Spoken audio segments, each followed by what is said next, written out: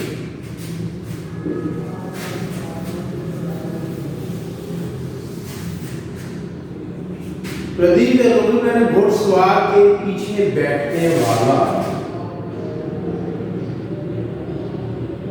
گھوڑ سوار کے پیچھے بیٹھنے والا گھوڑ سوار کے پیچھے بیٹھنے والا. اور شاعری میں کافیے کے بعد آنے والے الفاظ کو ردیف کہتے ہیں. اس میں لفظ ہوگا ایک جیسے. ایک جیسے اس میں تو ہم آواز, اس میں ایک جیسے. جیسے فقیران آئے صدا کر چلے, میاں خوش رہو ہم دعا کر چلے.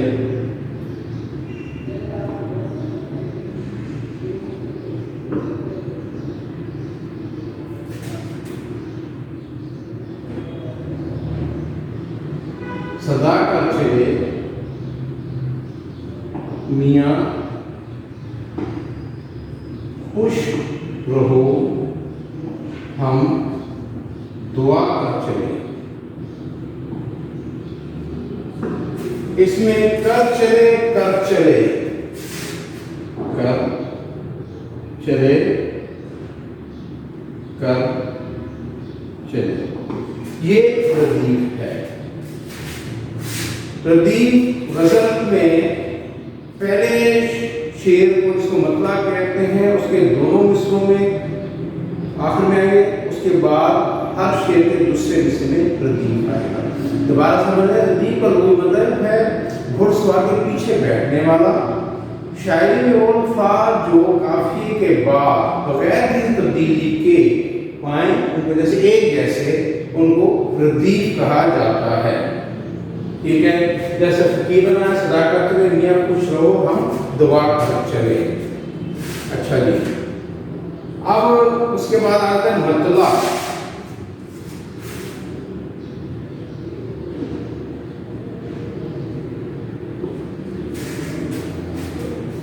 مطلع لغوی مطلب ہے سورج چاند ستاروں کے طلوع ہونے کی جگہ. طلوع ہونے کی جگہ. مطلع کا مطلب ہے طلوع ہونے کی جگہ. ویسے بھی مطلع آسمان کو کہا جاتا ہے, جیسے موسم کا حال بتا دیں کہ آج مطلع ابر آلود رہے گا, گرج چمک کے ساتھ بارش کا امکان ہے. موسمیات آ رہی ہے, موسم کا حال بتا دیں کہتے ہیں مطلع آسمان کو کہا جاتا ہے, مطلع صاف رہے گا. ٹھیک ہے نا. تو لغوی مطلب تو اس کا یہ ہے طلوع ہونے کی جگہ, اور اصطلاحی مطلب شاعری میں اس کو کہتے ہیں غزل یا قصیدے کا پہلا شعر. غزل یا قصیدے کا پہلا شعر جس کے دونوں مصروں میں ردیف اور قافیے کی پابندی ہو. غزل یا قصیدے کا پہلا شعر جس میں ردیف ہو قافیے کی پابندی ہو اس کو مطلع کہتے ہیں. فقیران آئے صدا کر چلے میاں خوش رہو ہم دعا کر چلے. اس میں صدا اور دعا قافیہ ہے, کر چلے ردیف ہے. یا ابن مریم ہوا کرے کوئی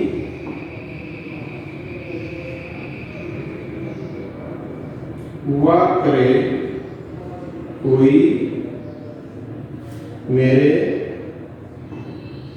دکھ کی دعا کرے کوئی. ابن مریم ہوا کرے کوئی میرے دکھ کی دعا کرے کوئی. اس میں ہوا اور دعا قافیہ ہے, کرے کوئی ردیف ہے. دیکھیں ردیف ایک جیسے ہیں الفاظ ہوتے ہیں, عموماً ہمیشہ شعر کے آخر میں آتے ہیں, اور ہوا اور دعا یہ قافیہ ہے اور یہ ردیف سے پہلے آتے ہیں. یہ ہم آواز ہیں, یہ ایک جیسے ہیں بغیر کسی تبدیلی کے. چونکہ ان کے دونوں مصروں میں ردیف اور قافیہ یہ اس لیے مسئلہ کہلاتا ہے، مطلب کہ قریب یہی ہے کہ شعر کے دونوں مصروں میں ردیف اور قافیے کی پابندی ہو، اس کو مطلق کہتے ہیں۔ اس کے علاوہ شعر اثر اس کو ذرا نہیں ہوتا، رنج رہا فضا نہیں ہوتا، اس میں ذرا اور فضا قافیہ ہے، نہیں ہوتا ردیف ہے۔ تو اس کو پاس وفا ذرا نہ ہوا، ہم سے ٹھنڈی طرح گلا نہ ہوا، اس میں نہ ہوا ردیف ہے، ٹھیک ہے نا جی، یہ مقطع کہلاتا ہے۔ اب آگے اس کو مقطع،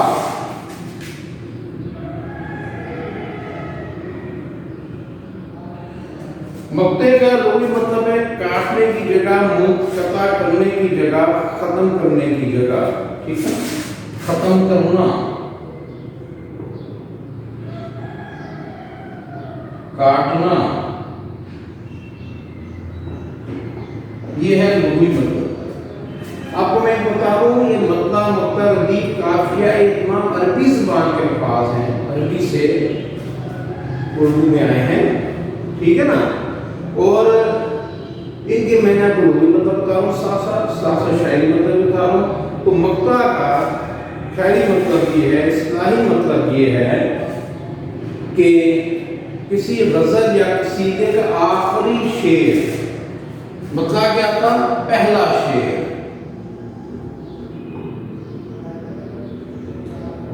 مقطع کیا ہے؟ آخری شعر،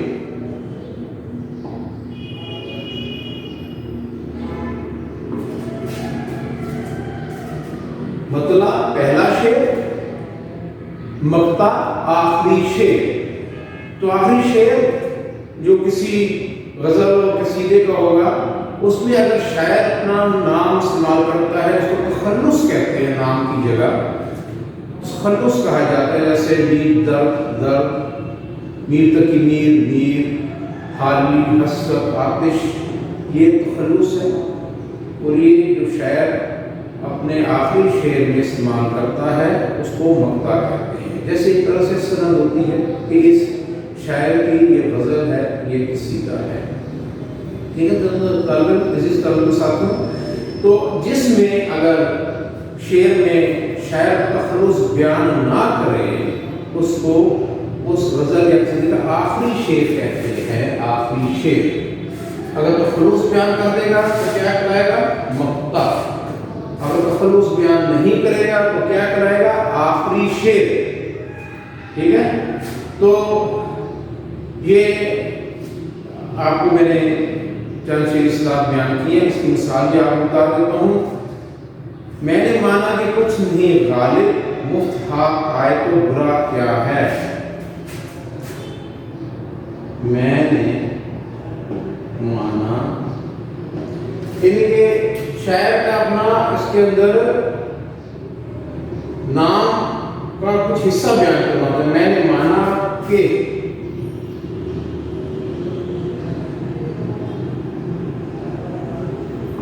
کچھ نہیں غالب، یہ غالب مفت ہاتھ آئے تو برا کیا ہے، مفت ہاتھ آئے تو برا کیا ہے۔ اس میں غالب تخلص سے اسد اللہ خان غالب، اس طرح کی اس نے عرض مسترب مومن صنم آخر خدا نہیں ہوتا۔ مومن خان مومن کا شعر ہے، کیوں اس نے عرض مسترب مومن صنم آخر خدا نہیں ہوتا۔ تو اس میں مومن جو اس طرح وہ تخلص بیان کیا گیا ہے۔ تو اس طرح یہ چار شعری اصطلاحات تھی جو میں نے آپ کے سامنے بیان کی۔ اس کے اندر ایک اور اضافہ کر لیجیے، ایک چیز آتی ہے تخلص۔ تخلص اس کا بھی سمجھ لینا ضروری ہے۔ تخلص کا لغوی مطلب ہوتا ہے رہائی پانا، خالص ہونا، رہائی پانا، خالص ہونا۔ یہ وہ ہے شاعر اپنے بڑے نام پہ جو مختصر سا نام استعمال کرتا ہے اس کو تخلص کہتے ہیں. جیسے میں نے آپ کو پہلے بتایا جیسے میر درد کا دار میر تک کی میر کا میر سودا غالب اسد اللہ خان غالب مولانا الطاف حسین حالی حالی حسرت روحانی کا حسرت. ٹھیک ہے نا جی. اس طریقے سے جو مختصر نام ہوتے ہیں ان کو تخلص کہا جاتا ہے. اور یہ شاعر اپنے آخری شعر میں غزل قصیدے کے تخلص کو بیان کرتا ہے. ہم ایک طرح اس کی آپ کو موٹی موٹی باتیں میں آپ کو دوبارہ بتا دیتا ہوں. اس لیکچر کی سب سے پہلے آتا ہے قافیہ. قافیہ کا لغوی مطلب ہے پے در پے آنا، پیچھے پیچھے آنا. شاعری میں شعروں کے آخر میں آنے والے ہم آواز الفاظ کو زور کس پر ہے؟ ہم آواز الفاظ کو قافیہ کہتے ہیں. ٹھیک ہے نا جی. اور اگر کسی غزل میں یا قصیدے میں ردیف نہیں ہوگا تو قافیہ آخر میں آتا ہے. جیسے اتر کر ہرا سے سوئے قوم آیا اور ایک مستحقی نے ساتھ لایا آیا لایا، یہ قافیہ ہے. اس کے علاوہ بندہ صاحب محتاج بنی ایک کوئی تیری سرکار ایک ہوتے تو سبھی ایک ہوئے غنی اور سبھی، یہ قافیہ کہلاتا ہے. اس کے بعد آپ کو پڑھایا گیا تھا ردیف. ردیف کے لغوی مطلب ہے گھوڑ سوار کے پیچھے بیٹھنے والا. شاعری میں وہ لفظ یا الفاظ کسی غزل یا قصیدے میں قافیے کے بعد آتے ہوں انہیں ردیف کہتے ہیں. ان کی پہچان یہ ہے کہ یہ ایک جیسے ہوتے ہیں بغیر کسی تبدیلی کے. قافیہ ہمواز ردیف ایک جیسے، ان کو ردیف کہا جاتا ہے. جیسے جان پہ کھیلا ہوں میرا جگر دیکھنا، جی رہے یا نہ رہے مجھ کو ادھر دیکھنا. ٹھیک ہے نا. فقیرانہ آئے صدا کر چلے میاں خوش ہو ہم دعا کر چلے. تو کر چلے اس میں ردیف کہلاتا ہے. اس کے بعد مطلب کے لغوی معنی طلوع ہونا، نمودار ہونا، ظاہر ہونا آسمان پر، چاند سو کے نکلنے کی جگہ آسمان. مطلب کہتے ہیں شاعری میں غزل یا قصیدے کا پہلا شعر جس کے دونوں حصوں میں ردیف اور قافیے کی پابندی ہوتی ہے اس کو مطلب کہتے ہیں. یہاں پر ایک اور بات بتا دوں، اگر کسی غزل یا قصیدے میں ایک سے زیادہ مطلب ہوں تو آخری مطلب کو مطلب ثانی کہا جاتا ہے. حسن مطلب. ٹھیک ہے نا.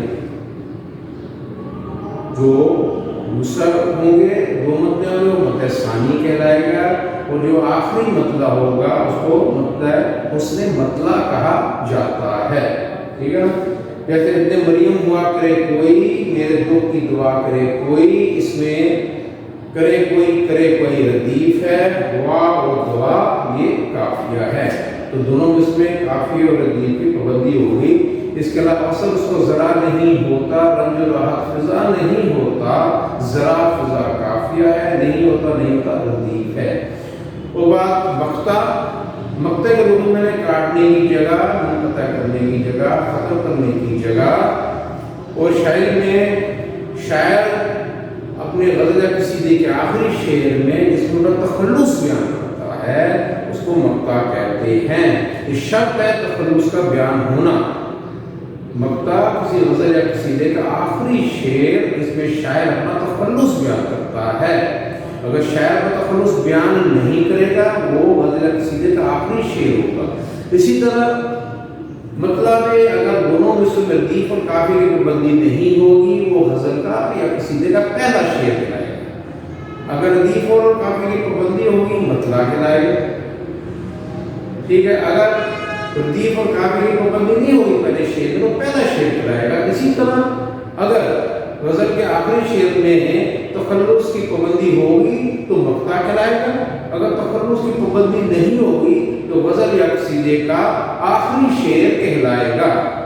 عزیز طلبہ امید ہے آپ کو یہ گرامر کچھ سمجھ میں آ گئے ہوں گے. آخر میں پھر بتا دوں یہ 5 نمبر کے آپ کے MCQ کی صورت میں آتے ہیں آبجیکٹیو میں. ٹھیک ہے. جب 20 نمبر کا آپ کے آبجیکٹیو ہوتا ہے صرف 5 نمبر کے مقطع ردیف قافیہ آتے ہیں. عزیز طلبہ یہ ہمارا آخان لیکچر اختتام پذیر ہوا.